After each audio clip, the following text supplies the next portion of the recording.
Hello, welcome to Heroes of Might and Magic 2.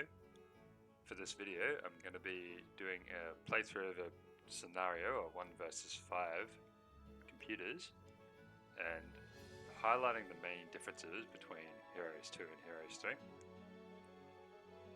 Heroes 2, obviously, being a bit older than Heroes 3, is, I guess you could say, more primitive, but it's still a good game in its own right. There are a lot of major, I guess, strategic differences between the games. A lot of similarities as well, of course. But I wanted to just draw attention to those differences as I play through a scenario, in case you're interested. I think there's a lot of people out there that perhaps have played or are familiar with Heroes 3, which is basically considered to be the peak of the series. But Heroes 2, I've even seen some people say that Heroes 2 is a better game, which is a very interesting standpoint. But like I said, it is a good game in its own right, and it doesn't revolve around, or it doesn't have as much emphasis on balance in the same way that Heroes 3 does. So a major improvement is that Heroes 3 is more balanced between the towns or the factions. Heroes 2, very imbalanced, which doesn't make it good for player versus player or anything like that, but it does make for more interesting games sometimes. And the towns are quite different to one another. So for example, Knight and Barbarian don't even get any flying units, whereas Warlock will get 3 flying units, which is a major difference. And the top level units, level 6, the power difference or the strength difference in them compared to levels 1 through 5 is extreme in this game. Whereas in Heroes 3, yeah, level 7 units are quite a bit stronger than level 6, but it's not as dramatic a gap in power. So things like that makes for just a different experience, basically. So I'll be mainly talking about those big overarching differences. So there'll be some assumed knowledge here that you're familiar with the basic mechanics of the two games, and the basic mechanics are the same, at least for the most part. Little minor differences here and there. I'll point them out as I go, where they kind of pop up. But yeah, so I'll get started. Now this version, this is just in DOSBox, the base game with the expansion installed. But I'm actually going to just do a standard scenario, non-expansion, just to keep things simple. So this is a modified scenario where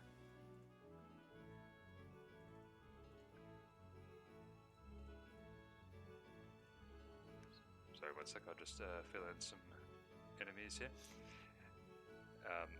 This is a modified scenario where it's 1 versus 5. So first difference right off the bat, you can see maximum number of players is 6, whereas in Heroes 3 it's 8. Also only 6 towns: Knight, Barbarian, Sorceress, Warlock, Wizard, and Necromancer. Knight is closest to Castle in Heroes 3. Sorceress is closest to Rampart. Warlock is basically Dungeon. Barbarian is Stronghold. Wizard is kind of like Tower. They do have Titans. And Necromancer, obviously, Necropolis. But you'll see, yeah, not everything is exactly the same, of course. Between, like, for example, Sorceress, yeah, they actually have sprites. You can't right click on them here to see what their troops are, but they have sprites, dwarves, elves, druids, which are kind of like monks and zealots from Heroes 3. And then unicorns and phoenix. So kind of like a cross between Rampart and Complex. Knight is all just ground troops, no angels or griffins.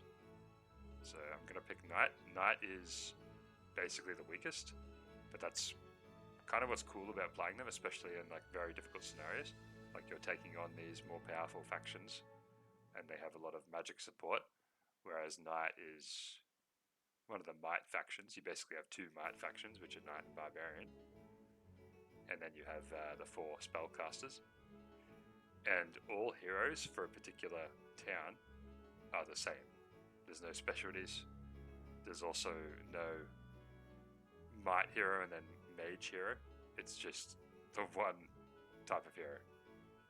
So you have knight as a town, and then all the heroes are knights with the same primary skills, the same secondary skills.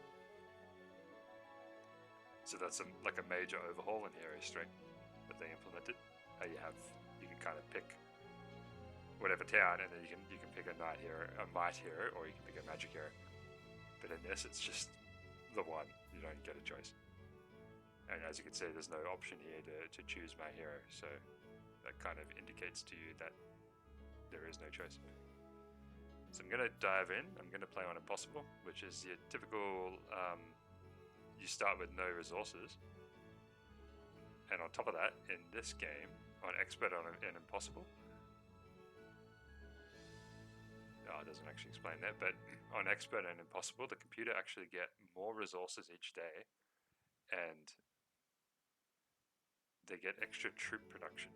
So they get more units, and they've got the money to build those units. So it can be quite the challenge. Other than that, I think that's the only bonus they get. And then, of course, when playing on Impossible, I start with no resources. So I start with no resources. They start with some resources, but they also get free resources out of nowhere, as well as extra troops. So pretty challenging. Anyway, we'll get started. Okay, so this particular map is a lot of little islands and stuff. So I'll just start by getting the treasure chest here. Treasure chests are basically identical to how they work in Heroes 3. First difference, you'll notice I'm already getting 1,000 gold per day, as you can see there. Now in this game, there's no town hall, city hall, all that sort of stuff. It's just your castle, and then you can build this thing, the statue, to boost it a little bit. So a castle gives you 1,000 per day. Statue gives you an extra 250 per day. So when you build that, your standard town income is 1250. Other than that, got all my dwellings up the top here, and then you've got your mage guild, same as before. Tavern just boosts morale. I also need it for the armory for this particular town that I'm playing. Thieves Guild is a standalone building now. Oh, I'm saying it like it's this is a later version, but it's actually an earlier version. But Thieves Guild is now a standalone building, as opposed to being built into the tavern like they did in Heroes 2. Then you got the statue, marketplace, of course. You got this thing here, the well. Instead of building a citadel castle to boost your troop production, you just get this instead, which is the well. Only 500, so you can actually max out your production each week quite easily. You just build this, and it's only 500 gold. Other than that, each town gets a special building. In the case of Knight, they get this, the fortifications. This doubles the strength of the walls. All walls only have 1 health in this, and then this increases it to 2. And the catapult can either do, well, it just depends on what multiplier you use, but the catapult either just takes it down in one shot or damages it, and it's random, of course. But with the fortifications, there's a chance to do, or rather, it'll take an extra shot. So I think maybe a more accurate way of saying it is the default health is 2, and then this increases it to 3. Something like that. Anyway, we might see that in action, and then I can explain it further. And then instead of building the citadel and castle to get more fire support, you instead build left turret and right turret. And when you have a castle with a fort essentially, which is this, you've always got the main garrison, basically like having a citadel. But you build left and right turret, and then you have the triple shot in a siege, which you will see later. So for now, I'm just going to build the well. Also going to build another hero.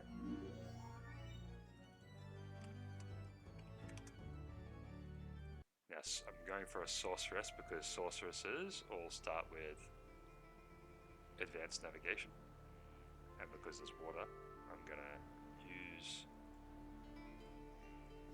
sorceress to scoop up a lot of the flotsams and stuff that are around.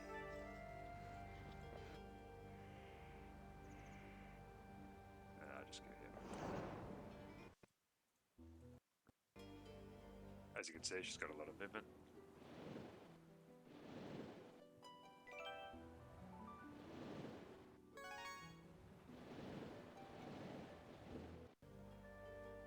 This thing here, Gazebo, they introduced it into Heroes 3 in HOTA to give it some different function, but in this game it's basically just a learning stone. So if I go here, I'll get the 1000 experience.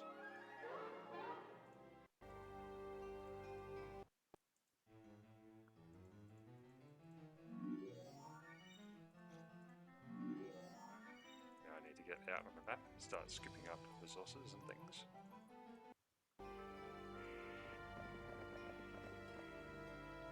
So these here archers, kind of like very similar to archers in Heroes 3 for the castle.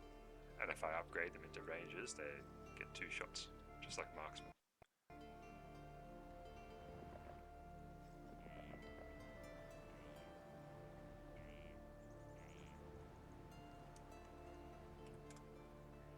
And just like in Heroes 3, the slowest unit you have will determine your movement for the next turn.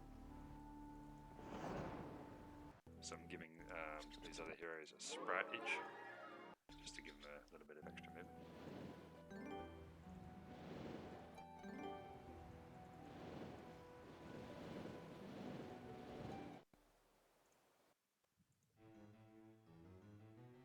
I don't have any ore, so that's obviously not good.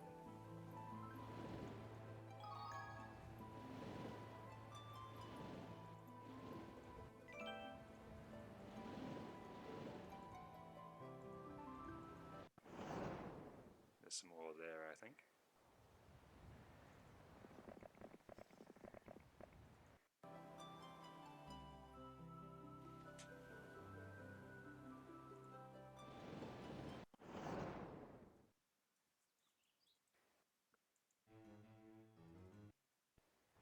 So far, pretty much the same.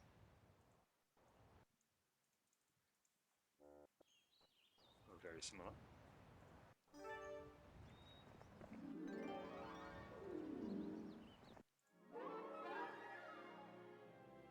I'm actually going to put mysticism on this guy.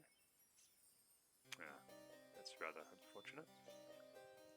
Might be able to bust through here though. Pretty risky, but let's do it.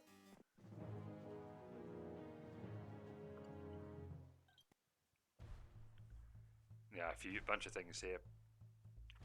The battlefield is smaller, so if I put the grid on, you can see it's a lot smaller than that in Heroes 3. It's only like 7 or so hexes across, whereas I think in Heroes 3 it's more like 12. I can only have 5 units, so that really limits you in terms of kind of exploiting small stacks. Like having in Heroes 3 you can have your main stack of archers, then your main stack of parkmen, and then a whole bunch of 5 1-stacks of parkmen. So that gives you a lot of flexibility there, but in this you only have the 5. Now you'll notice that a flying unit, this is pretty crazy, but a flying unit can go anywhere on the field. So flying units are very, very good, but similarly, ranged units don't have a range penalty. Okay, that's nice. So those centaurs, when they shot my archers then, that was their full damage. Might not seem like it because it was so little damage, but that was their full damage. Okay, I'm getting pretty lucky with the morale here. I think I've only got... Oh, it says I have great morale. You might think, well, what does that mean? This is +2. They kind of fix that in Heroes 3 because you might read this and think, what does that even mean? But it goes good, great, blood, and for luck it goes, I think, good, great, Irish. The best luck is called Irish in this game, which is interesting.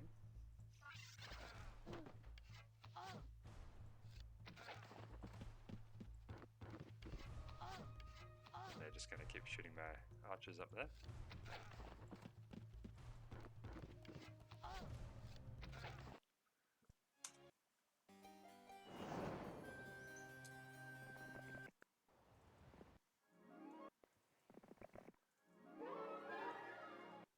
Okay, here we go. Found some more.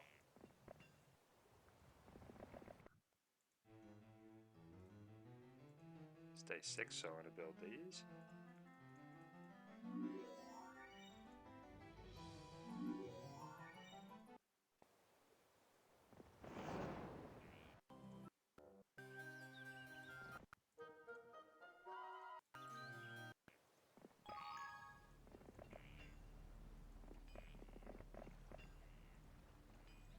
Okay, I'm going to miss out on the water wheel, but I'll get it next week.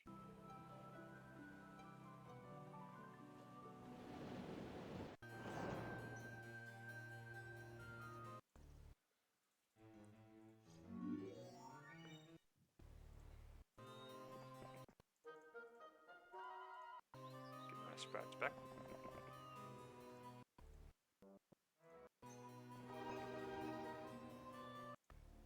So if I look now, I'll have good luck. And then up here you can see the standard +2, +1.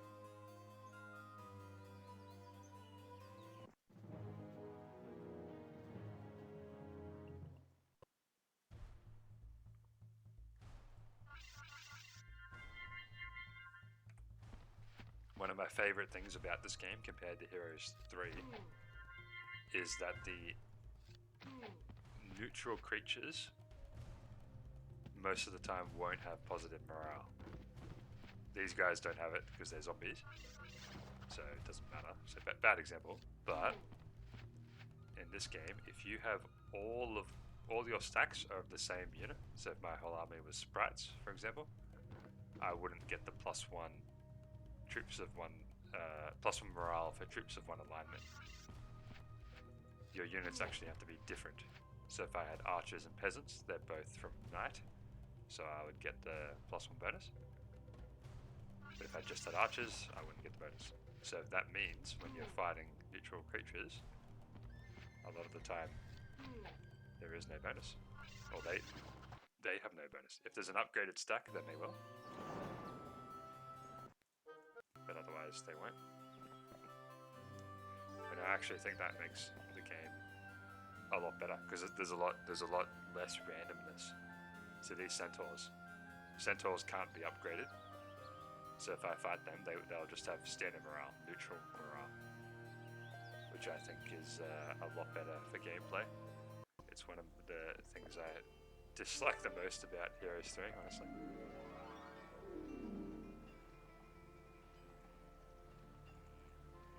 Still a great game, still a better game in my opinion, but not better in every imaginable way, just better in most ways.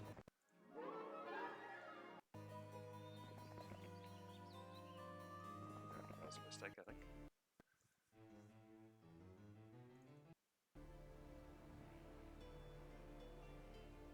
My guys are one space away from hopping back in their boats, which is a classic.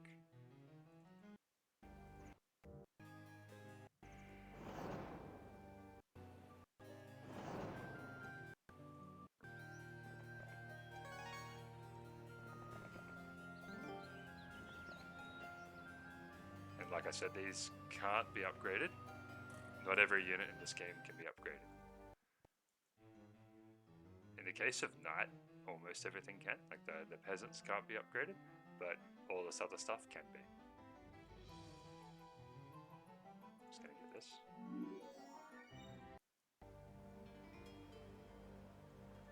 And I'll start building up another hero.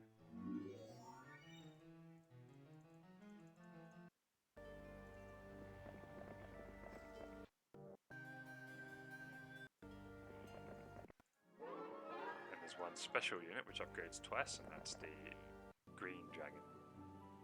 The green dragon can upgrade into the red dragon, and then the red dragon can upgrade into the black dragon.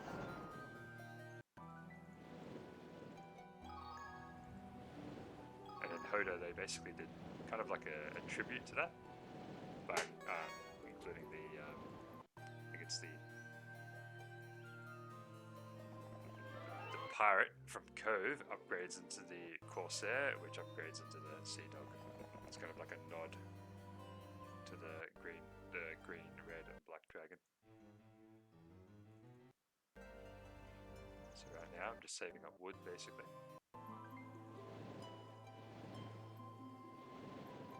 I think there's an enemy just there, so I'm not going to go in there. Okay, there he is.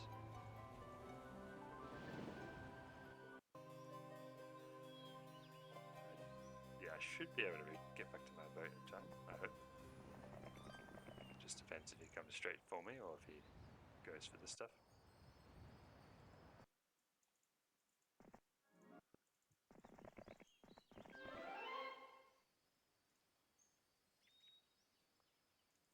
Okay, can't really do much there.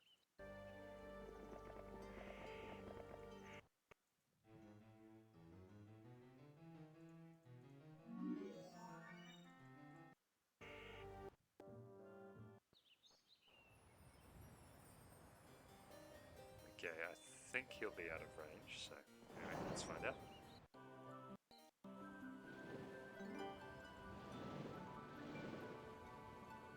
I've got this thing. This is very, very good.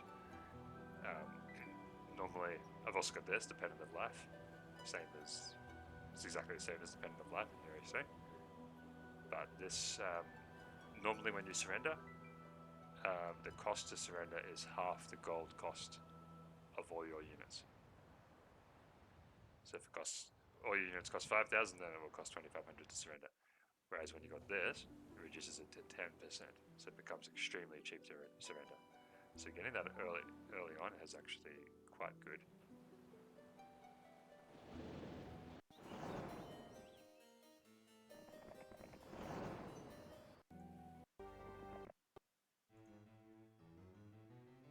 And I've got no crystal. This thing costs 20 crystals, so I'm not going to be building that anytime soon.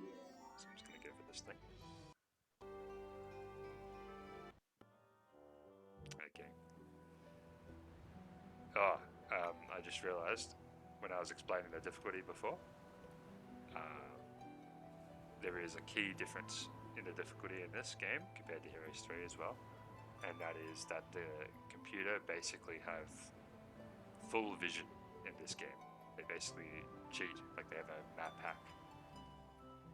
See, I think he was coming for me, but because I hopped in the boat and he couldn't reach, that's why he turned around.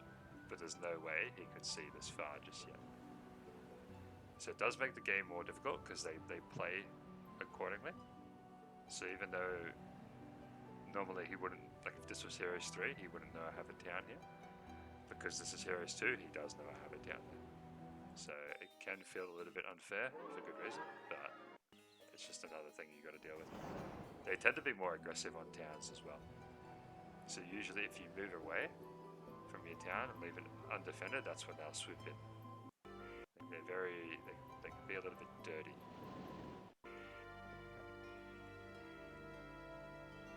Very dirty, especially when they haven't scouted you.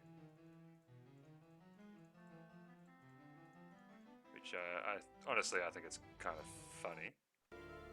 Makes for an interesting challenge, but it can be annoying, not gonna lie.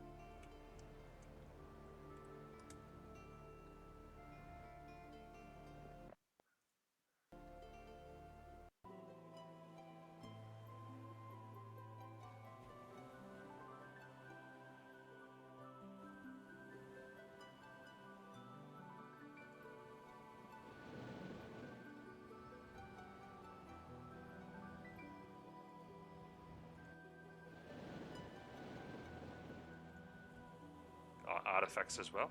You can't unequip artifacts. The only way to get rid of artifacts is to hand them over to another hero. So these, I can't move these around. So any artifacts you pick up, they're just automatically equipped. And as you can see, you don't get to carry that many artifacts. So it's a bit of an interesting system because, as you can see, there's not how many slots are there? There's only what is that, 7? So 14 slots, and you probably know that you pick up a lot more than 14 artifacts over the course of a game. So this actually encourages you to have more heroes, which I actually think is a good thing, because you got to help carry all those artifacts basically, or you really get diminishing returns by just piling everything on one hero, and you might as well spread the artifacts around.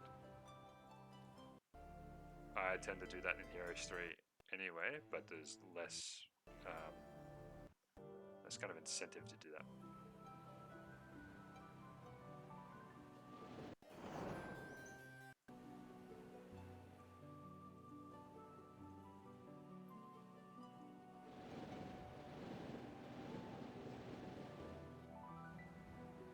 I'm actually gonna come back in here maybe.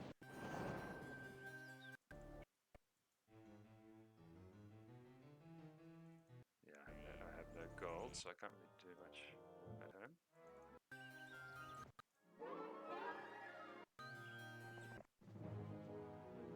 I've got a pretty good army now.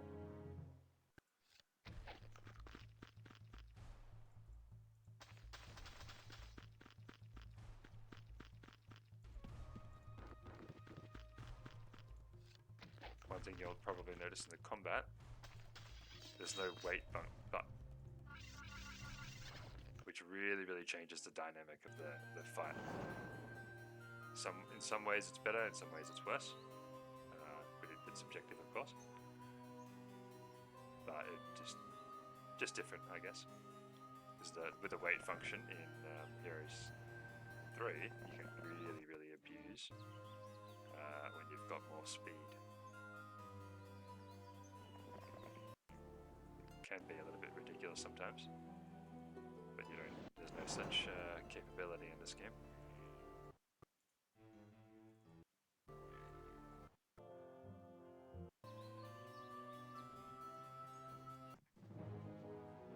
Now these guys are very fast. The speeds, there's not as much of a range. It's basically 2 to 7. And these guys are very fast, which is 6. If you play with F Heroes 2, the mod, then I'm pretty sure it gives you more information. It clears up a lot of this quality of life stuff. Makes the game a bit easier to understand. Oh, whoops. Actually, realized you could do that. Okay, that's lucky.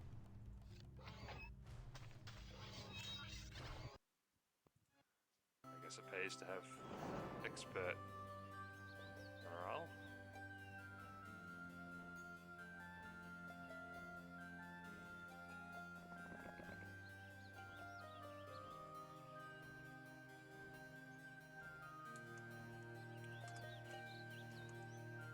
All these units I have now, these guys are all average speed, which means 4. These guys are very slow, which means 2. And the goblins are average as well.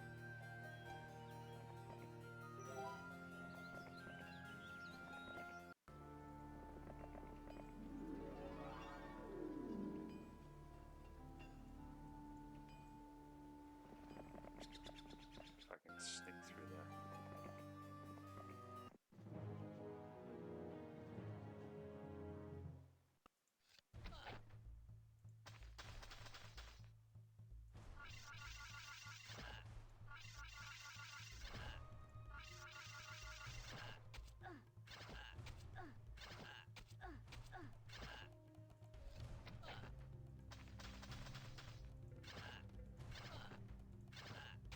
Sprites, no enemy retaliation, so very good. Probably noticed as well when you right click on a unit it doesn't explain anything, which I think is also fixed or amended in F Heroes 2. It's a bit of a case of learn by doing. So these ranged 2 shots, these flying, no enemy retaliation, but there's no description whatsoever, which can make it very confusing when you're first time playing. Which is a bit of a classic feature of some old games, where it just doesn't explain stuff.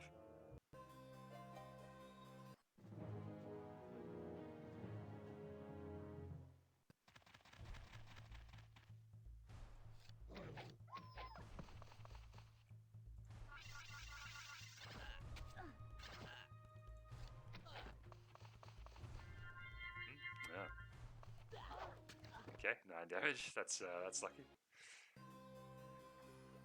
Good thing I have 5 defense skill. Attack and defense are essentially doubled in this game compared to Heroes 3. So every 1 attack skill you have more than their defense, you get plus 10%, whereas in Heroes 3 it's 5%. And then similarly for defense skill, every 1 defense skill you have more than their attack skill, it's minus 5% damage. Whereas in Heroes 3 I think it's 2.5. So it's essentially doubled.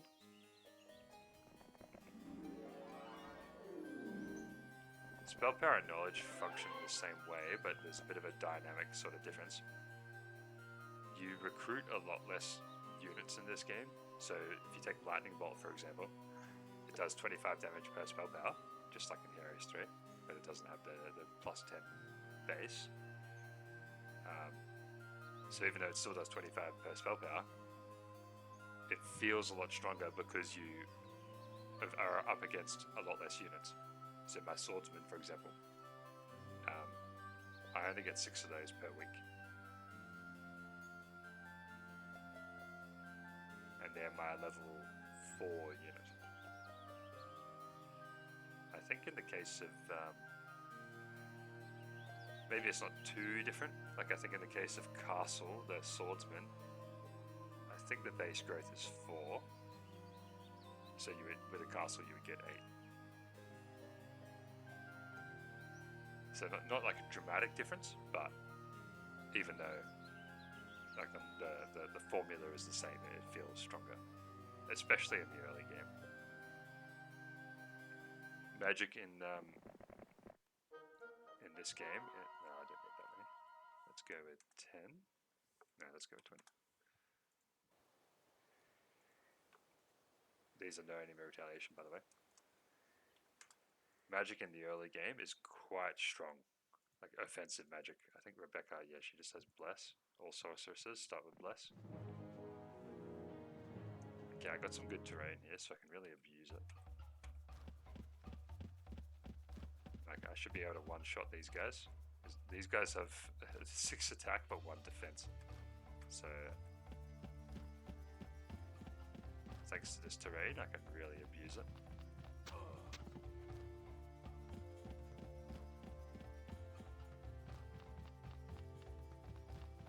The AI is not quite as good either, so I can also abuse that.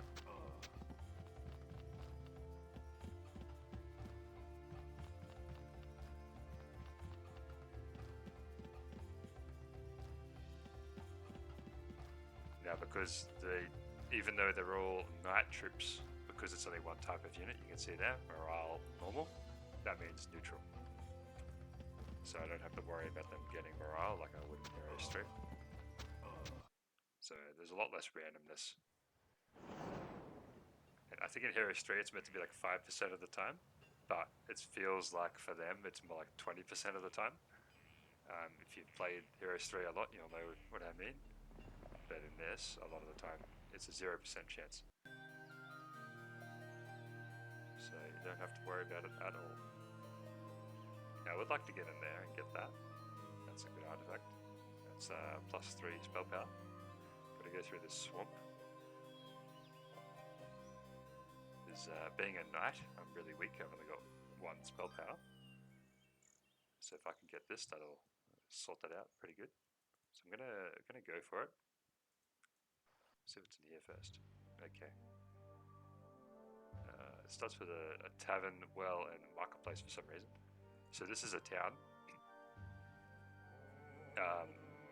Bit of a different terminology. I know I've been saying town, referring to the faction or referring to a castle. So slightly different terminology. Technically, in this game, this is a town and this is a castle. And in a castle, you don't have the village hall. Like the only thing I can do, the tent, is to build the castle, which is like the fort in Heroes 3. That's it. You can't build heroes, you can't build mage guilds, no nothing.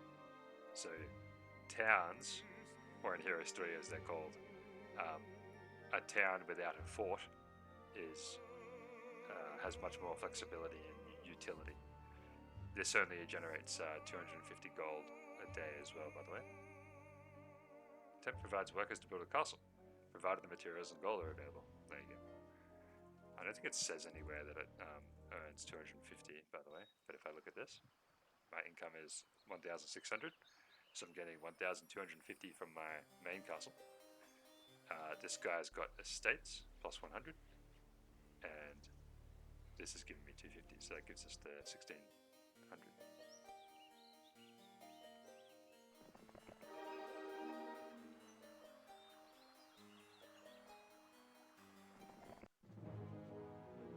Okay, let's fight some undead. This may have been a mistake, but let's see how we go. Maybe I should have split up my sprites to have some 1 stacks.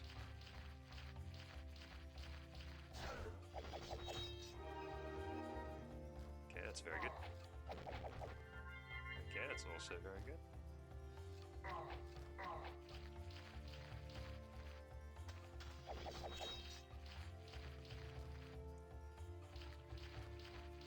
Thanks to that, I think I'm going to be okay now. I might lose a swordsman. On the other hand, I have very high defense skill. Well, not very, very high, but for this point in the game, it's quite good. Okay, now I just need to beat those. I like this too. These arrows, how long the arrows are, tell you how much movement it's going to be using. So I don't really know why they changed that in Heroes 3, but it just makes it really, really clear. Once we'll see next day, my turn will actually end there. So you can, these arrows, how long they are, indicate how much movement it's using. Which I think is a cool little feature. Okay, this guy has sensed my blood once again, so he's coming for me. As you can see, I can only... Oh, okay, I can actually reach the cavalries. But I'm gonna just talk to Ruby, get some more troops first.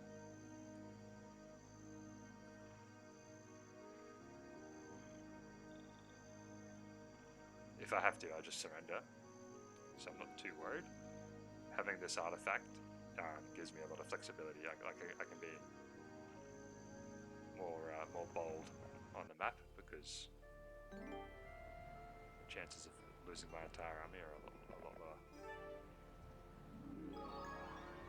And Rebecca is cornered now, so I'm just going to sit up here.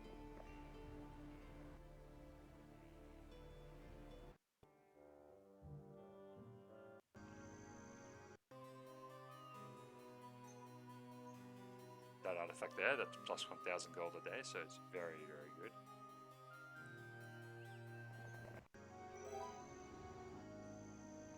Okay, let's go.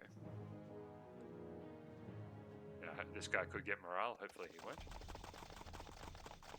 And some of these other guys could get morale as well, but looks like they're not going to, so that's good. Because now there's 2 different types of units from Knight, because he's upgraded. Now they have good morale, so I've got to be careful.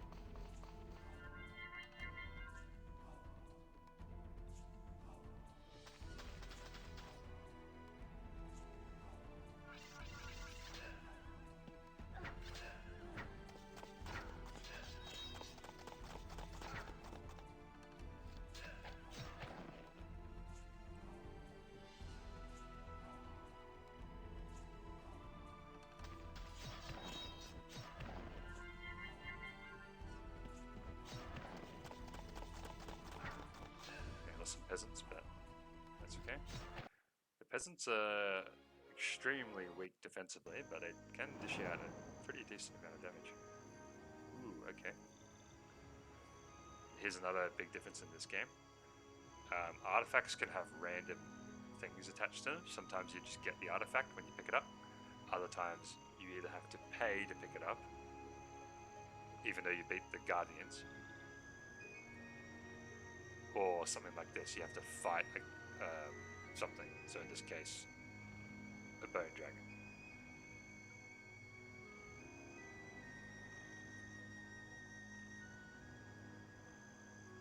Now I can actually calculate. Let's calculate the damage. So these do. I don't have archery. These have 9 attack skill. I happen to know that a Bone Dragon has exactly 9 defense skill. So I'll do 2 to 3 damage a shot. So let's say 2.5. So yeah, it's not going to be enough.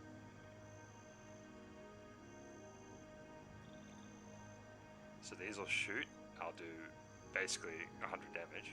Bone Dragon has 150. Then he'll fly across and hit me. So what I'm actually going to do is grab this. Okay, there's archery, funnily enough. It's still not going to be enough though. It's only 10%. It's only 10%.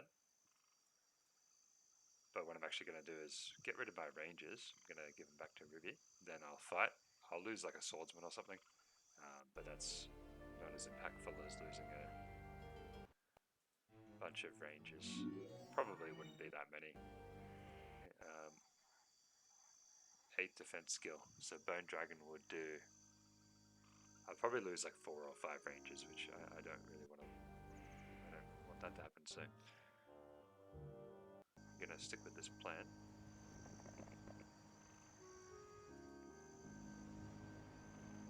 Pretty sure they'll go for the swordsman. The computer in this game always go for in order, ranged, and this is like that. They'll go for whatever's the best in this order. So if you've got a ranged unit but they can't reach, then they'll go for the thing that they can reach. But in the order of ranged, strongest to weakest, then flying, strongest to weakest, and then walkers, strongest to weakest.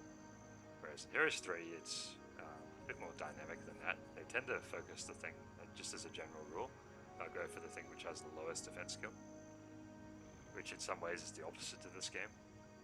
They'll tend to go for your strongest stack, which oftentimes has the highest defense skills. So he's probably going to hit my swordsman. I'll lose like 1 or 2, no big deal, and then my peasants will. I'll hit them with the goblins. He'll fly in, hit this. I'll bait out the retaliation with this. With this. Oh, hang on. Do it this way.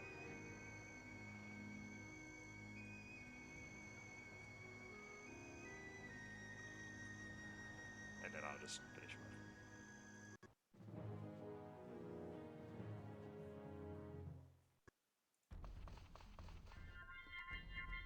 Okay, I probably should have moved there. Oh well. There you go. Lost the swordsman, no big deal. Bait out the retaliation, hit him with everything. There we go. So much better than losing like 4 ranges or 5 ranges.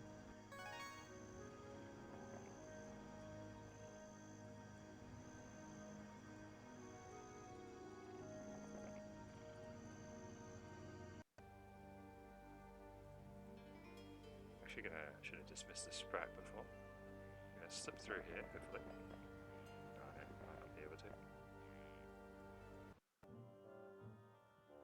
Okay, he's going that way.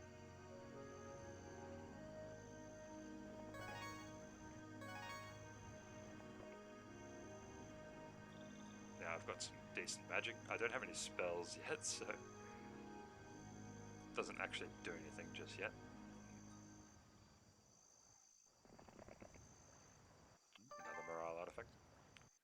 So this guy's got all the morale in the world.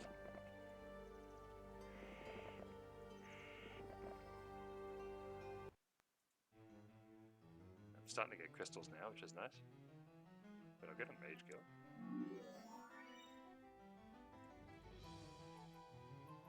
Okay, slow, dispel magic and curse. Now there's a lot less secondary skills in this game. A lot less. Which is good and bad. In some, looks like I'm gonna be 1 space away. Yeah. It's good and bad. You still, okay. You still only have this the 8 slots, but there's way less skills.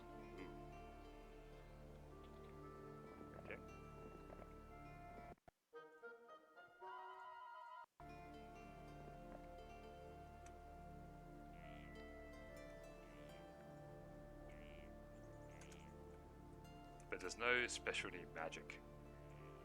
Air magic, earth magic, that sort of thing. So a spell like Slow, you can see that it reduces it to half rate. It's also pretty cheap to cast, only 3 spell points. But there's no way to make this better. There's a separate spell called Mass Slow, but that's like a level 4 spell. Mass Haste is level 3, I think Mass Curse and Mass Bless are level 3 as well. So it's actually a different spell entirely, and it costs a lot more mana. So it's yeah, it's a little bit different. Some ways better, in some ways worse.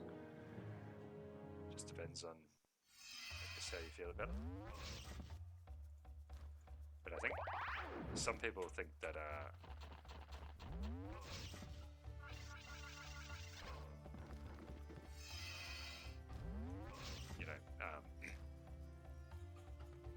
Expert Slow is a little bit overpowered. I feel that way myself sometimes. You get Expert Earth Magic in Heroes 3 and then suddenly the game becomes pretty easy.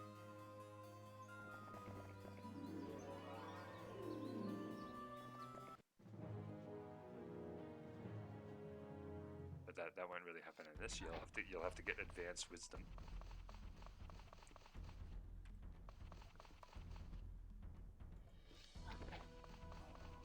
Yeah, first you have to get Advanced Wisdom and then you have to build up to a level 4 Mage Guild to get Mass Slow. And even that, it costs like 15 spell points. So it's just not the same really.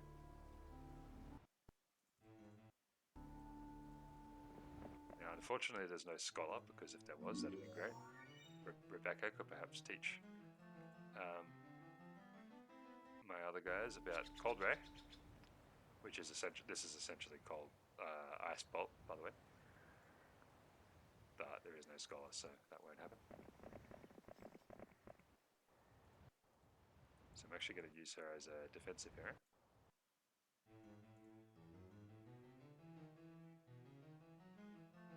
Might as well upgrade some of this stuff.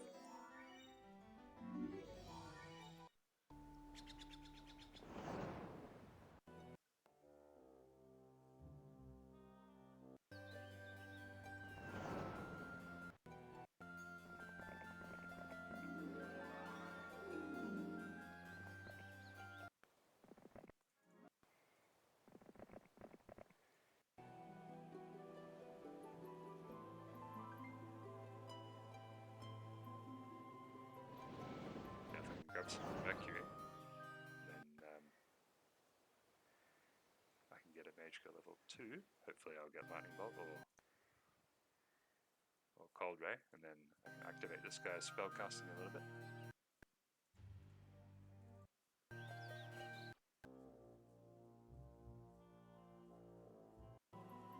Probably shouldn't have built that extra boat.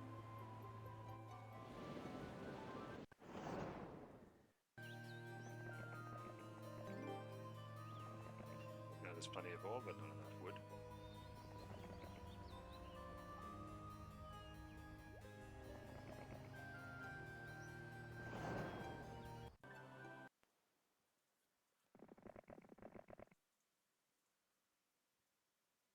I think, yeah, with Expert Leadership, might as well keep one of the morale artifacts for them, but I'll leave the other one on Rebecca.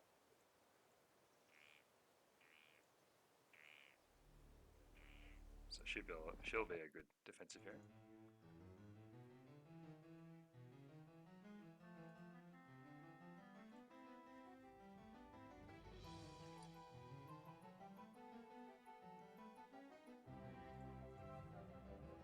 Now, as you can see with Knight, these units, they're very cheap to produce, which is quite beneficial, especially when playing on Impossible. They're very wood dependent though, so do still need to be careful. But yeah, they don't require a lot of crystal for the cathedral, but then sulfur, mercury, gems, they don't really need much.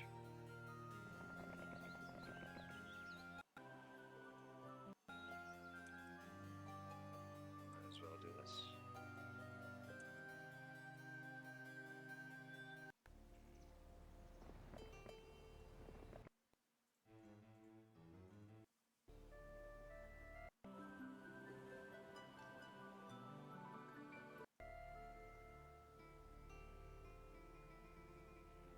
quite a long way away.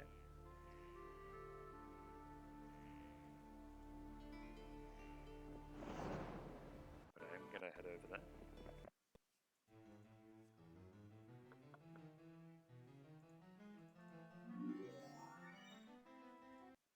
I'll buy up as many troops as I can.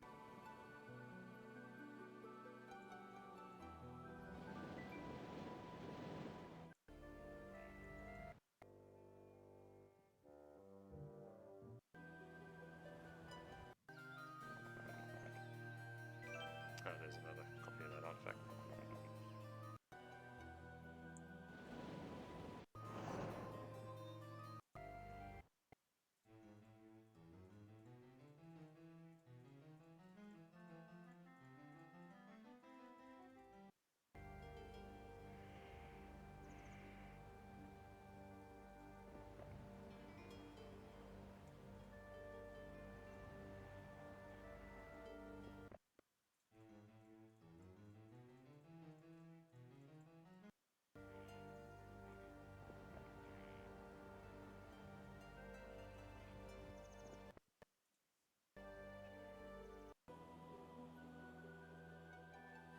And I think once I have that artifact, I should have a pretty good chance of doing some real damage.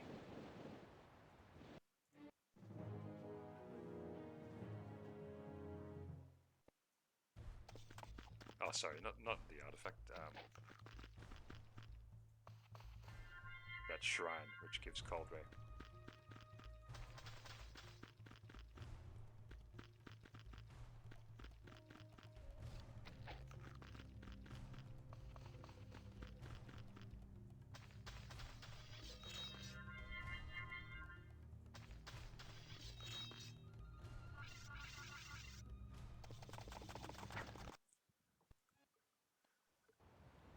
Yeah, 5,000 gold, very nice.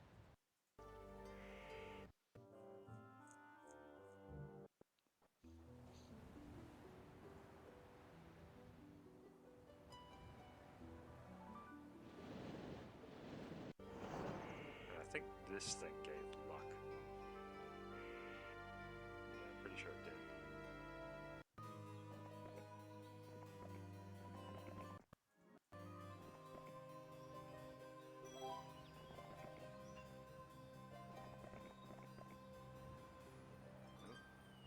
I think I saw the flag poking through the fog of war there, or the uncharted territory, so probably didn't need to rush forward like that.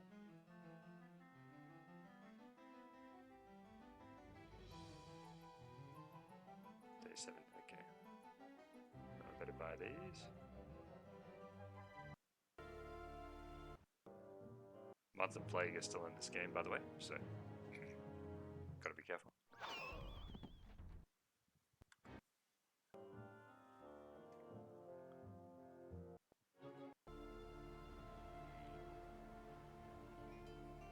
I think luck will be handy, so I'm gonna go for it. Ooh, okay.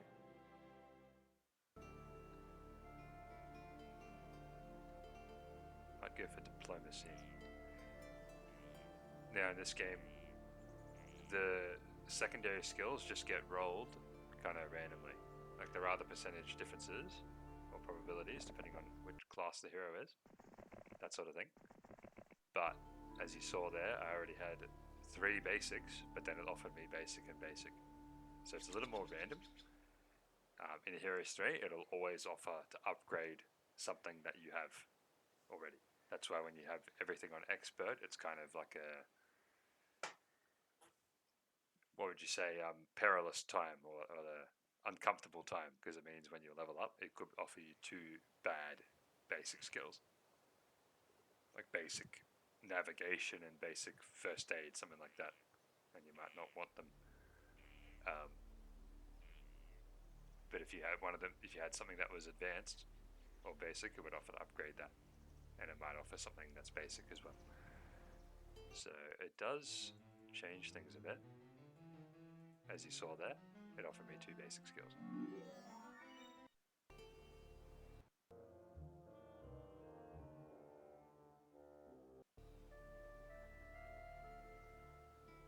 Ooh, okay.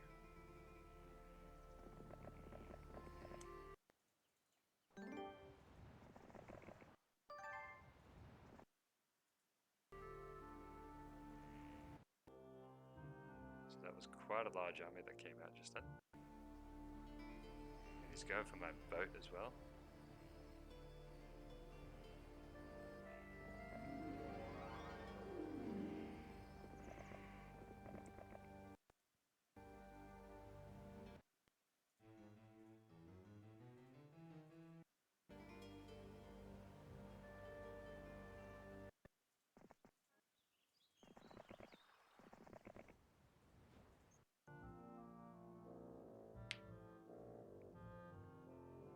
Alright, didn't hop on my boat.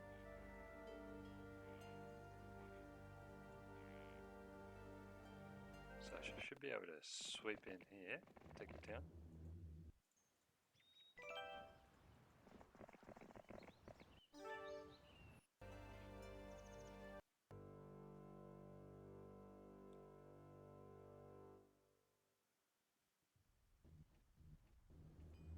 This thing is called a demon cave, bit of a special. The entrance to a cave is dark and foul. A foul sulphurous smell issues from the cave mouth. Will you enter? No, okay, they've already done it. But basically, you can either just roll a dice and maybe get some stuff, or lose your hero. Yeah, it's a little bit weird, but or you can fight some earth elementals and maybe get some stuff. Not the best description I know, but yeah, it's a fun little, kind of like a creature bank. Okay, here we go. Now I do have expert ballistics, so let's say there. Get an extra shot. Each shot automatically destroys any wall except a fortified wall in a night town. There you go. Alright, let's see how we go.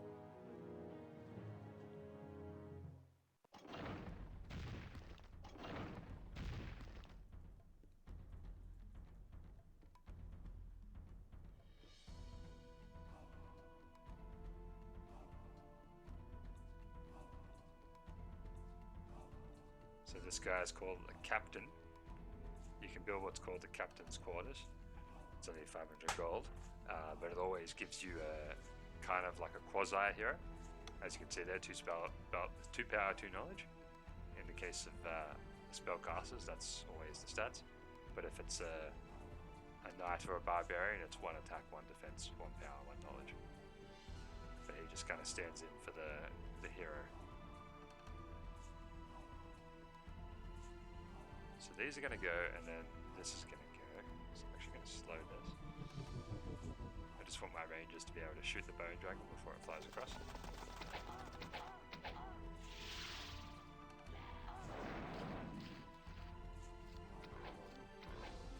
Okay, just didn't do enough damage. It's rather unfortunate.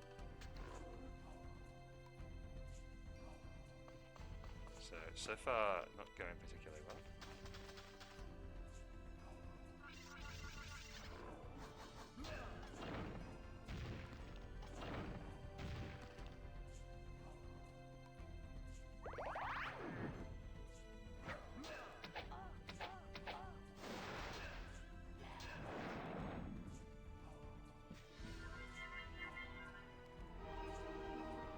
That's quite lucky.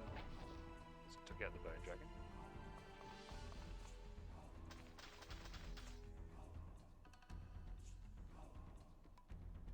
If I fly down here, this skeleton's going to destroy me.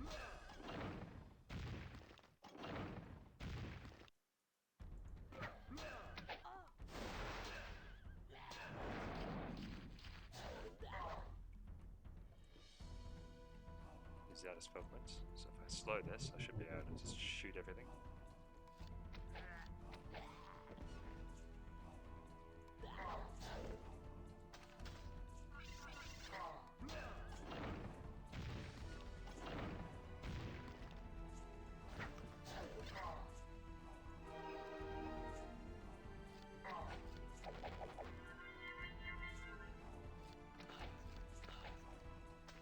There is a range penalty when shooting past a wall, but it's partially mitigated by having archery. I think it mitigates it to the extent you have archery, so if you've got expert archery, then the 50% penalty becomes a 25% penalty, something like that. I I think that's how it works. So that was very, very costly. I didn't expect them to put up that much of a fight, to be honest. And I have their main town now. Fully built up, as you can see. And, ooh, okay. Now, it hasn't offered me wisdom yet, so that'll be really bad. But there's some interesting spells here. Dimension Door, even. Dimension Door only costs 10, and you can cast it as many times as you like in a single day. So it's very, very good. It uses a little bit of movement, so you can use it as long as you have spell points or have movement.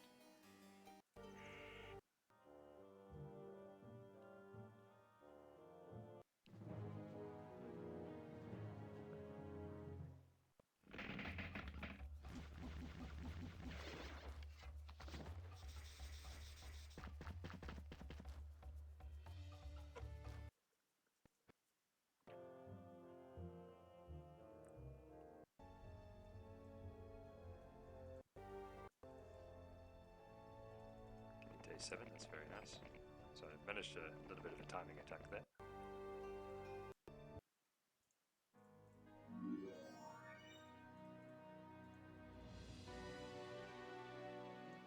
So Necromancer's special building is the Storm. Just gives you that +2 power. So even though with the Captain it said that the 2 spell power, what it didn't say was that he actually has 4 spell power. That's why his lightning bolt was doing 200 damage. Very confusing, but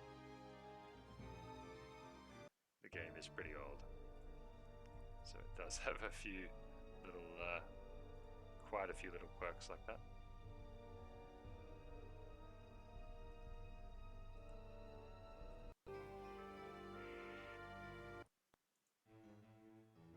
I can buy the cathedral now.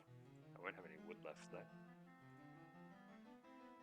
Also won't have much gold left, so I'm not actually going to do that.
Actually going to send Ruby north.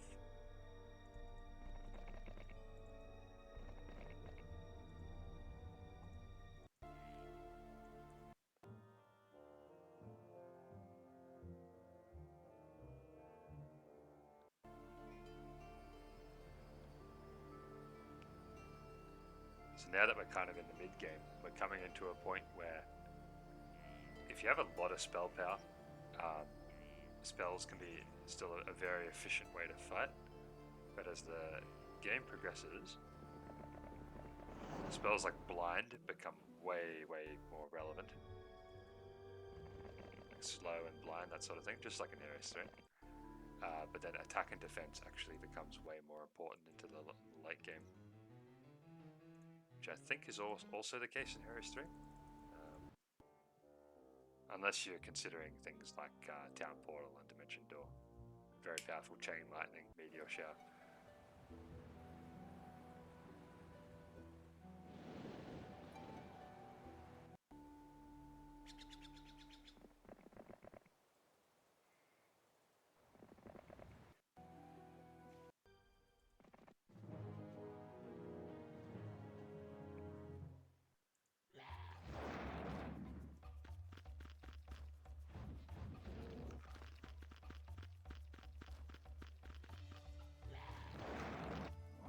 Really feel the difference when you have like 10 attack and 10 defense in this game. You can really feel the difference. Okay, so Ruby gets offered. I'm actually going to take Wisdom, so I do need to have some heroes with Wisdom.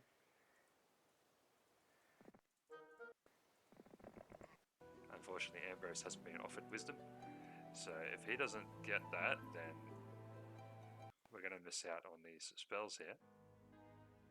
Mainly Dimension Door. Meteor Shower is nice as well.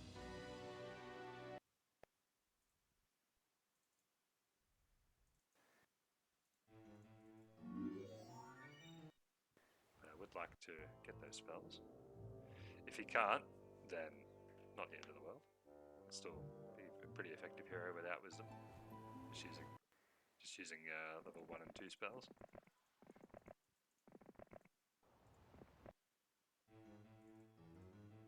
Now here's another key difference in this game. The cost to upgrade is actually double the difference. So a normal swordsman costs 250, and by the way, you can't, once you upgrade, you can't produce the original unit anymore. You can only produce the upgraded version. But a swordsman is 250, so difference of 50. Now to upgrade them, it's actually going to cost 100, so it doubles that difference. So you got to be kind of careful about that. It has a tendency to blindside you. Okay, just not enough gold to produce everything. Just a bit annoying. That's okay though.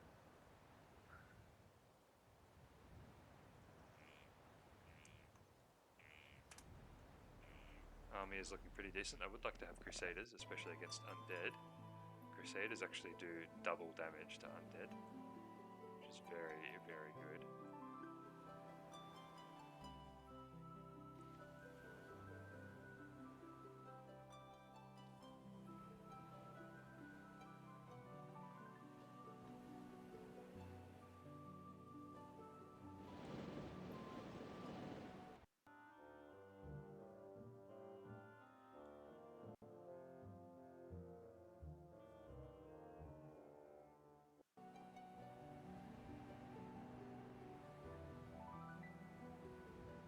Sure where that strong hero went exactly. Anyway, let's continue up here.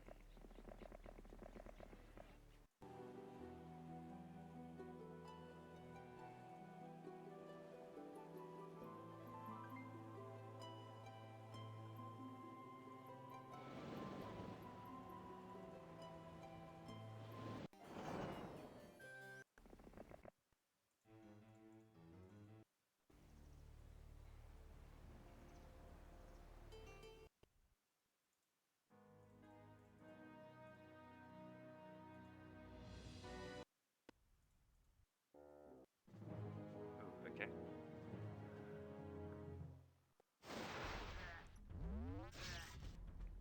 Liches are interesting in this game because they've got very high defense skill but very low hit points. These are 950 gold each, by the way, or maybe 900 gold each, which is a lot of gold for a unit that can be easily killed using magic. So high defense skill, low hit points means very vulnerable to magic. Just then I lost 2, so that's like almost 2,000 gold, just like that. I only have 1 spell power, so I'm actually going to use Disrupting Ray. Or something.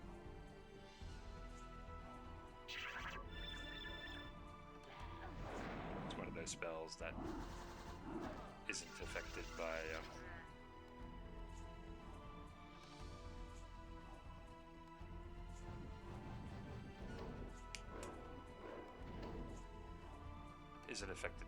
spell power. So, it took me a while to get that out.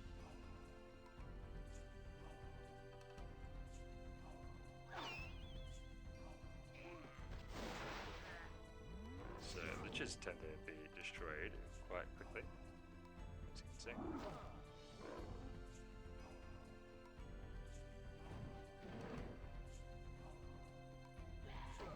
And that AoE attack, you saw it damage my vampire then.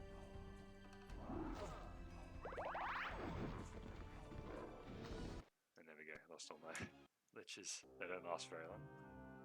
I was thinking of not building them at all for that reason, but I wasn't, because I wasn't expecting a sorceress to just come out of nowhere and kill them all. But here we are. Okay, there's Charity coming down to take revenge.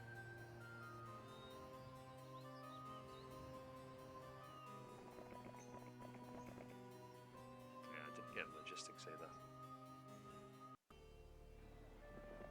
But at least I've got my bone dragons.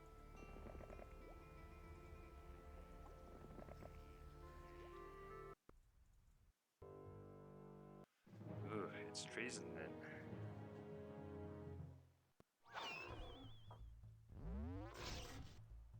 So, he actually... okay.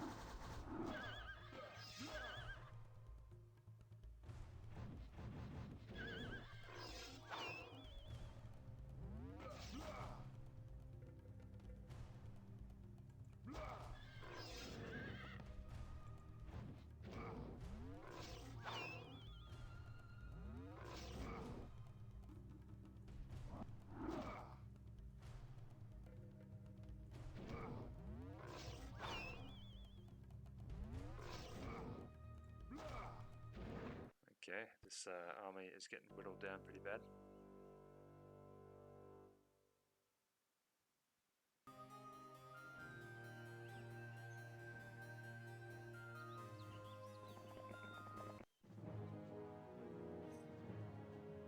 Now, I don't have to worry about Death Wave because I've got the Pendant of Life.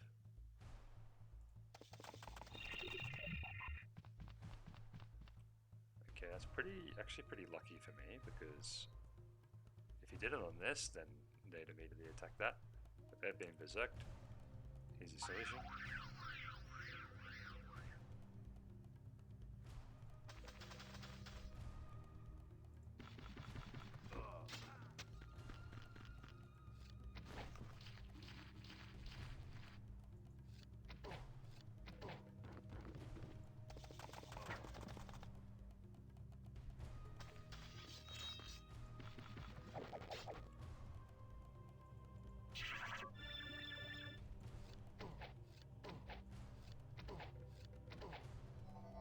Okay, that's very lucky for me.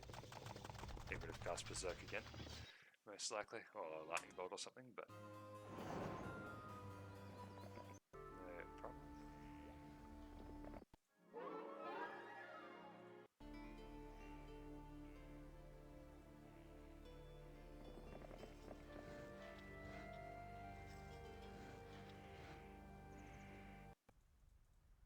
Day 7, I might actually bring up some more troops.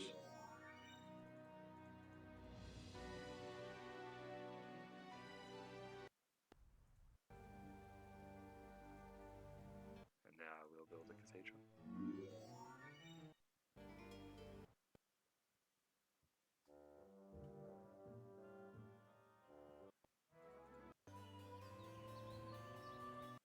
Yep, I saw that was Lich growth, not power Lich growth. Bit unfortunate.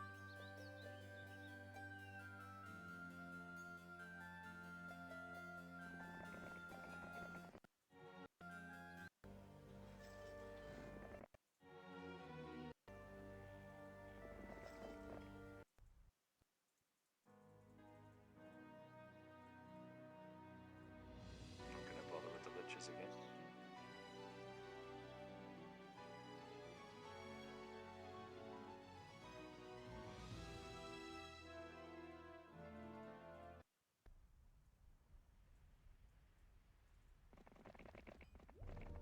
What I'm trying to do is get into the corner because there's a bunch of gold mines.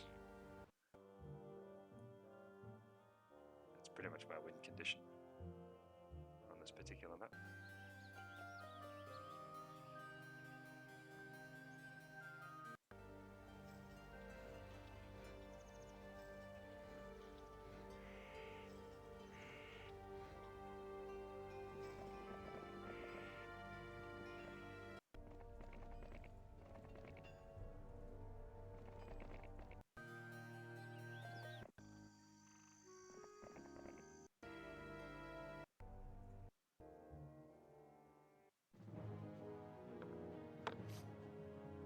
Okay, that's the end of Ruby, I think.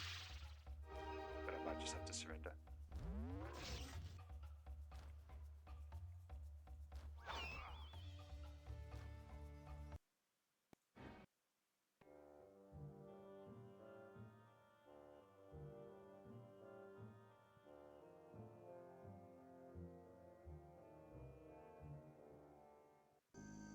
taking a bit too long to have their turn now, so I'm going to switch it to jump speed.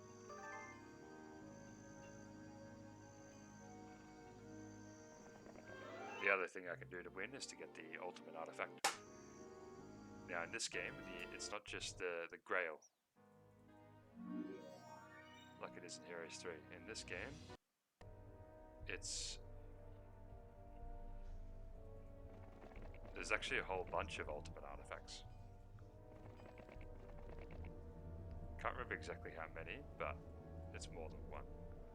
So what that means is it's actually randomized at the start of the game. I think there's one for each of the 4 primary skills. Then there's 2 that do 2 of the primary skills, so like spell, power, and knowledge, or attack and defense. Then there's the ultimate crown, which does everything. And then there's the golden goose, which is 10,000 gold per day extra. So I think that's 8 or so different ones.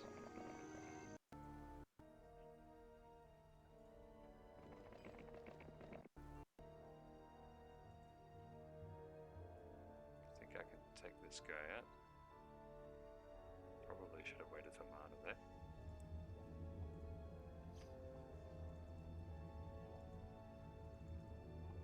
I do only have 3 spell power, so it's probably not going to make much difference anyway. Let's go back in.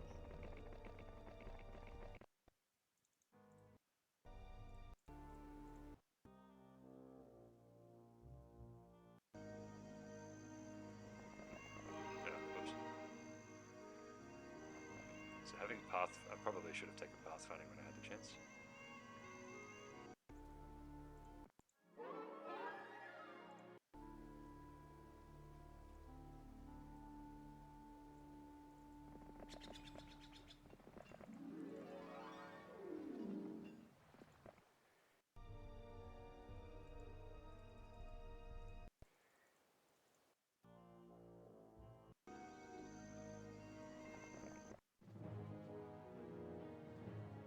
So as you can see, not having any flying units makes you very,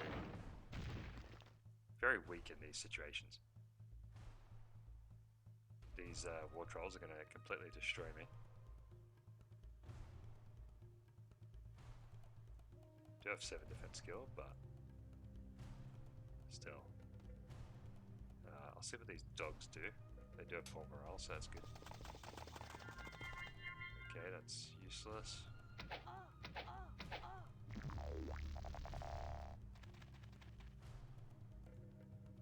So they're gonna shoot the strongest ranged unit, which is this. So what I'm gonna do is cast Steel Skin. It's the best I can do, I think. See there, all dead, and then the vampires go there, and then I don't get to shoot with these. These orcs are gonna basically finish him off.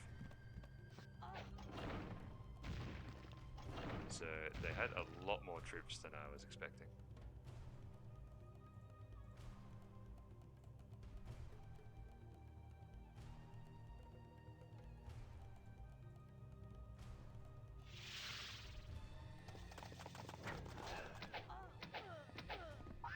So my rangers didn't do anything except absorb some shots. Hopefully the ogres miss morale.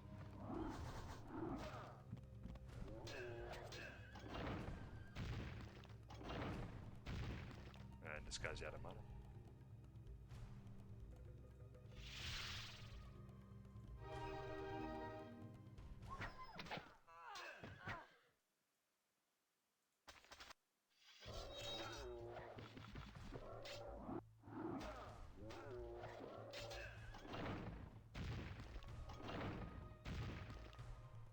So these 60 orcs in melee did 15 damage. So you can really see that 21 defense skill making a difference.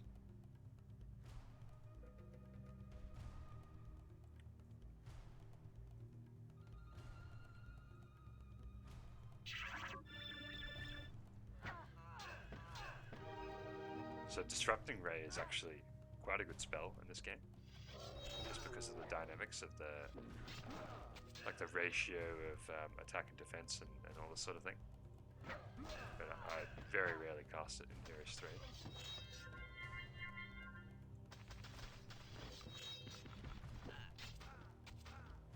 It's occasionally useful, but there's just much better things to cast. But in this, yeah, you can get an extra 30%. Okay, there's logistics, so that's nice. But again, yeah, very, very costly. I massively underestimated just how much stuff was going to be in there. I thought it was like a neutral town that they'd just built up, so there wouldn't be much, but there you go. There was a lot. What I probably should have done was build another Thieves Guild so I could actually see the numbers. Oh, didn't see that guy. Oops.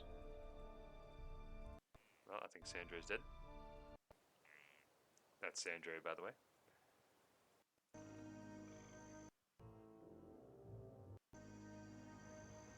Okay, here comes a guy with lots of Arc Magi. That's really bad for me. So I think yeah, this isn't looking good at all.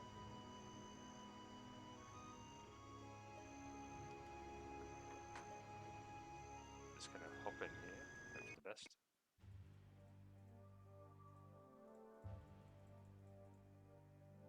I should get some pretty good damage out of these towers. The hero's attack and defense are factored into the tower damage, by the way.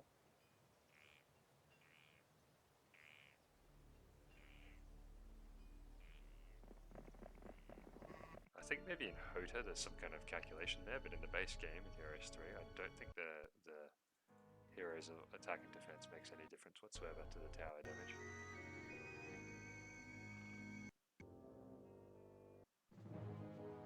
Okay, let's see how we go. Okay, he has a lot of attack and defense.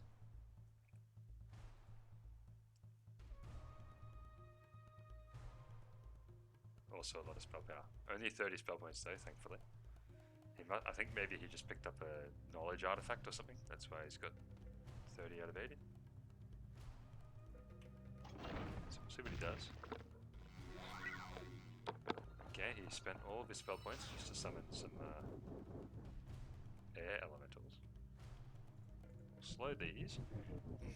Now, even though they're flying, when they're slowed, they can't actually get across all the way.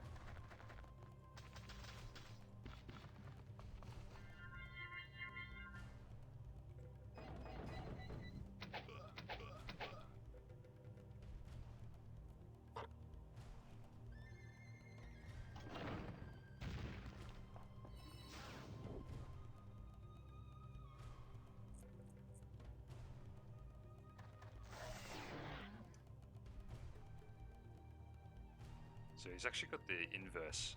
I've got 7, no, he's got 7 and 4, I've got 4 and 7, so they're just cancelling each other out.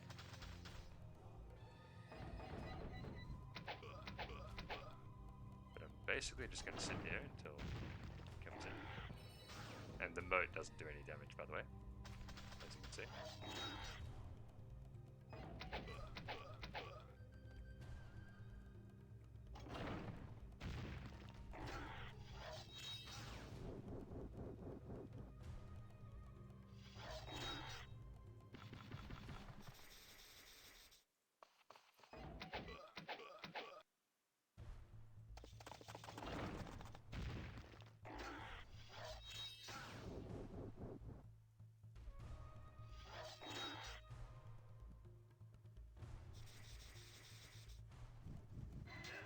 I'll just slow more off.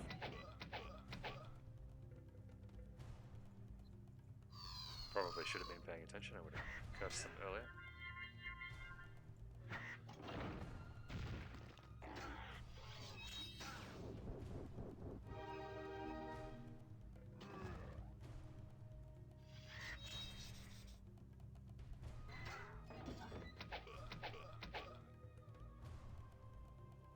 Now, here's a big difference between this game and Heroes 3.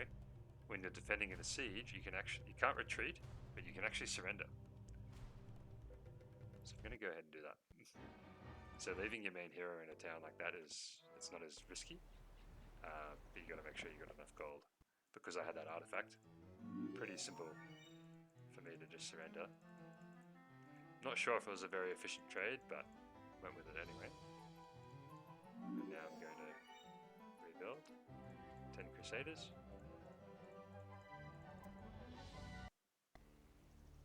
Very, very nice indeed. There's an enemy hero floating around here.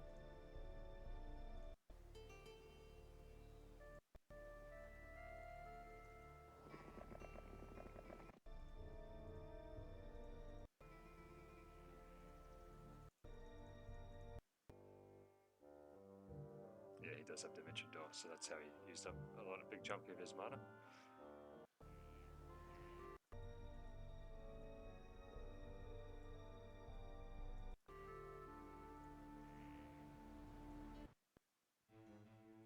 So as you can see, my strongest unit, 1,000 gold, get 4 per week. It's not many. 65 HP. Now, if you compare that to, say, a Titan or a Black Dragon, which has 300 HP, there's a huge power imbalance. That's, I think, pretty much encapsulates or exemplifies the difference in strength between Knight and, say, Wizard or Warlock. This other stuff, similar in strength. Like I was fighting a Wizard just then. He just had way more stuff than me. I couldn't do anything about those Arc Magi either. If I had Blind, that'd be great. Then I could pick off stuff one by one. But he kind of caught me when I was pretty weak there. But when I get these things they're pretty cool. 2 attacks, immune to curse, and they do double damage to undead. So they're pretty cool when they're in action. Vulnerable to magic, of course, because of low HP, but we'll see what we can do. So I'm actually going to stop it there, and I'll do a part 2. I'll see if I can win this. It's not looking very good. I'm kind of boxed in here. But this starting position is one of the not so good ones. There's 4, I think. 1, 2, 3, 4. The map is called 7 Lakes. So there's 6 lakes around the outside, and then there's one in the middle. It's a pretty cool layout of the map, and you've got a ring of towns around the center. But this starting position is not good. I did manage to take the Necro town, but yeah, we'll see if I'm able to bring it home. So I hope you enjoyed. If you have any questions, specific questions about the differences, or if there was something that came up perhaps that you noticed and I didn't comment on it, let me know. But I hope you enjoyed, and I'll see you next time.